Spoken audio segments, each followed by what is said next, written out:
प्यारे बच्चों, आप सभी का अभिवादन।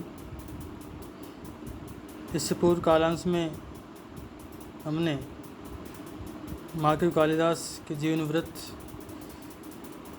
उनके जन्म स्थान, स्थिति काल, जन्म समय और इसके साथ साथ उनकी रचनाओं का सामान्य परिचय,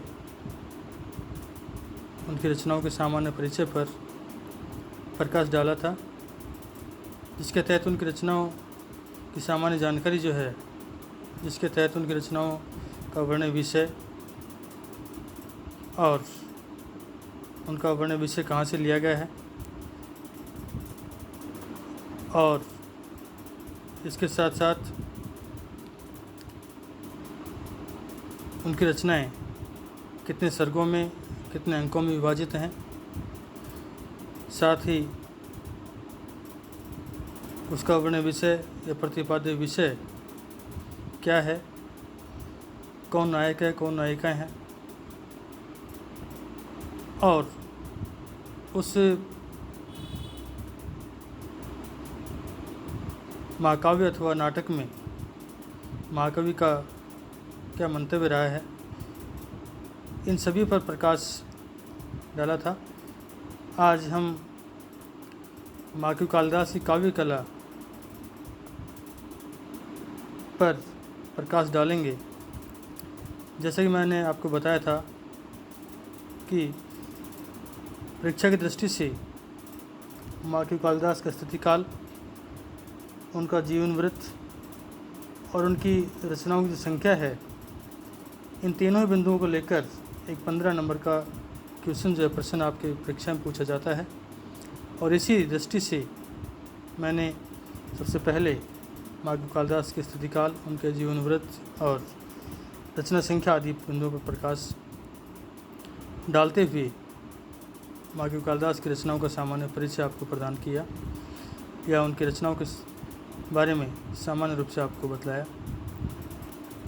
और चूँकि महाकवि कालिदास की काव्य कला, नाट्य कला एवं रचना सौंदर्य पर भी आप परीक्षा के अंतर्गत 25 नंबर का अंकों का 2 प्रश्न हैं, एक 15 अंक का और दूसरा 10 अंक का प्रश्न प्रस्तव्य है।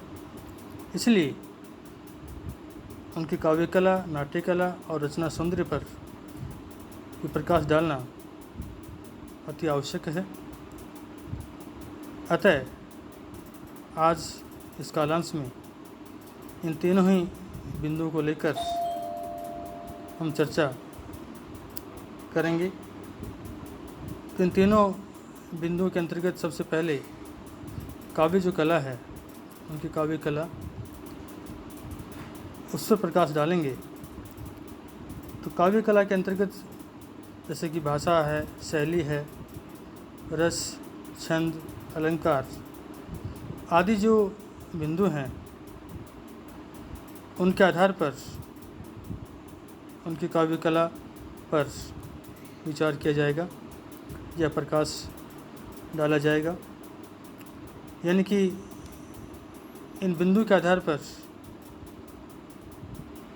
चाहे उनकी भाषा हो, चाहे उनकी शैली हो, चाहे रस की बात करें, चाहे छंदों की बात करें, चाहे अलंकार की बात करें, इन सभी को समाहित करते हुए हम किसी भी कवि की जो काव्य कला है उस पर प्रकाश डालते हैं। जैसे कि मैंने पहले ही बताया कि महाकवि कालिदास की जो गणना है वो भारतीय नहीं अपितु विश्व के श्रेष्ठ कवियों में की जाती है। आप संस्कृत साहित्य जगत के मूर्धन्य कवि और निपुण नाट्यकार हैं। आपकी प्रतिभा, आपकी अद्भुत कल्पना शक्ति और उत्कृष्ट नाटक निर्माण कौशल पर मुग्ध होकर ही भारतीय जनता आपको कवि शिरोमणि और कवि कुलगुरु की उपाधि देने के लिए बाध्य हुई। और इतना ही नहीं, जब आपकी प्रतिभा, आपका यश, आपका गौरव, यशोगाथा भारत की सीमाओं को लांघकर विश्व के दूसरे छोर तक पहुंची, तो विदेशी जनता ने भी जो है आपको विश्व कवि की उपाधि से विभूषित, अलंकृत किया था। माधव कालिदास भारतीय साहित्य के जाज्वल्यमान नक्षत्र हैं, तारे हैं। महर्षि अरविंद का एक कथन बड़ा ही सटीक है कि वाल्मीकि, व्यास और कालिदास प्राचीन भारतीय इतिहास की अंतरात्मा के प्रतिनिधि हैं और सब कुछ नष्ट हो जाने के बाद भी इनकी कृतियों में हमारी संस्कृति के प्राण तत्व सुरक्षित रहेंगे। उन्होंने अपनी कृतियों में सत्यम शिवम सुंदरम का सामंजस्य स्थापित किया है। वे विश्व के एक महान कलाकार हैं और वे भावपक्ष और कलापक्ष दोनों के चित्रण में निपुण हैं। उन्होंने अपनी रचनाओं में जितना सुंदर वर्णन अंतर जगत का किया है, उतना ही सुंदर वर्णन बाह्य जगत का भी किया है। कालिदास की जो रचनाएं हैं, उत्तरवर्ती जो रचनाएं हैं, उन रचनाओं में जैसा कि हमें देखने को मिलता है, बाह्य जो पक्ष है वह तो बड़ा ही सजता संवरता चला गया है, किंतु जब आंतरिक पक्ष की बात करते हैं, अंतर जगत की बात करते हैं, तो आंतरिक पक्ष की कोमलता और मार्मिकता का ह्रास होता गया। ऐसा उनकी रचनाओं का अध्ययन करने पर या विद्वानों के जो मंतव्य हैं उनसे ऐसा ज्ञात होता है। रस, अलंकार, छंद, भावों की अभिव्यक्ति आदि का वर्णन ही महाकवि जो कालिदास हैं उनकी कविता की प्राण है, ऐसा माना जाता है, ऐसा माना गया है। और इनकी काव्य कला के जो विभिन्न पक्ष हैं, जैसे कि मैंने आपको बताया, उनकी भाषा कैसी रही है, शैली कैसी है, किन किन रसों का उन्होंने अपने रचनाओं में, चाहे वो आपका महाकाव्य हो, खंड काव्य हो या फिर उनके वो नाट्य कृति हो, नाटक हो, किन किन रसों का उन्होंने प्रयोग किया है, किन किन छंदों का प्रयोग किया है, किन किन अलंकारों का प्रयोग किया है। तो इन सभी के आधार पर, इन सभी पक्षों के आधार पर उनकी काव्य जो कला है उस पर विचार किया जाएगा। तो सबसे पहले उनकी काव्य कला पर विचार करने के लिए उनकी जो भाषा शैली है, उनकी जो भाषा है, उसकी जब हम बात करते हैं तो कालिदास, जैसा कि हम सभी भली भांति जानते हैं कि महाकवि कालिदास का भाषा पर अपना पूर्ण अधिकार है। उनकी भाषा, उनके काव्यों, महाकाव्यों, खंड काव्यों और नाट्य कृतियों का अध्ययन करने पर हमें ज्ञात होता है कि उनकी भाषा सरल, सहज, सरस और प्रसाद गुण आदि से पूर्ण है। उन्होंने अपनी रचनाओं में लंबे लंबे जो समास हैं उनसे बचने का प्रयास किया है और लगभग हम देखते हैं अधिकांशतया कि लंबे लंबे समासों के बजाय उन्होंने छोटे छोटे समासों का प्रयोग एवं कहीं भी पांडित्य प्रदर्शन का प्रयास नहीं किया है। इसी कारण दुर्लभ जो प्रयोग हैं, कठिन जो प्रयोग हैं, उनका अभाव है। और इसका कारण यह भी रहा कि अल्पज्ञानी, अल्पबुद्धि व्यक्ति भी उनकी रचनाओं को पढ़कर उनका रसास्वादन कर सकें, उनका आनंद ले सकें। यही इसके पीछे उनका मंतव्य रहा है। मेघदूत नामक जो खंड काव्य है, उसके पूर्व मेघ से उनकी जो भाषा है उसका एक उदाहरण जो है द्रष्टव्य है कि जातम वंशे भुवन विदिते पुष्कर आवर्तका नाम जानामि त्वाम प्रकृति पुरुषम काम रूपम मघोन है। जैसा कि इस पुस्तक में ये द्रष्टव्य है, ये दिखलाई देता है कि मेघदूत नामक जो खंड काव्य, उसके पूर्व मेघ का जो छठा श्लोक है,